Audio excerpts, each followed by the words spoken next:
সেটা হলো আওয়ামী লীগের নেতৃত্ব। এটি যেকোনো সময় চলে যেতে পারে।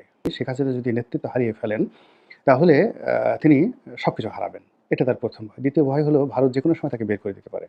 এর কারণ হলো যে ভারত একটি গণতান্ত্রিক রাষ্ট্র। এই রাষ্ট্রে কোনো কিছুই একেবারে যাকে বলা হয় পার্মানেন্ট কোনো কিছু নয়। সেক্ষেত্রে যদি তাকে বের করে দেওয়া হয় বা তাকে চলে যেতে বলা হয়, তিনি কোথায় যাবেন, কোন দেশে যাবেন, এটি তার ২ নম্বর ভয়। ৩ নম্বর ভয় হলো যে কোনো কারণে আমেরিকা এবং ভারত সম্মিলিতভাবে তারা যদি শেখ হাসিনাকে বাংলাদেশে হস্তান্তর করে, তাহলে একটি যাকে বলা হয় ইতিহাসের নির্মম একটি দৃশ্য তৈরি হয়ে যাবে। অনেকে হয়তো স্বপ্ন দেখছেন যে শেখ হাসিনা বাংলাদেশে এলে এটা হবে, ওটা হবে, হ্যাং-প্যাং, ট্যাং হবে। আসলে কিছুই হবে না। এর কারণ হলো রাষ্ট্র ক্ষমতা এতটা শক্তিশালী, আপনারা দেখেছেন যে সাইদী সাহেব যখন মারা গেলেন, তার লাশের কাছে মানুষ যেতে পারেনি। তার কবরের কাছেও কাউকে যেতে দেওয়া হয়নি। তার ছেলে সন্তানদেরকেও দেওয়া হয়নি।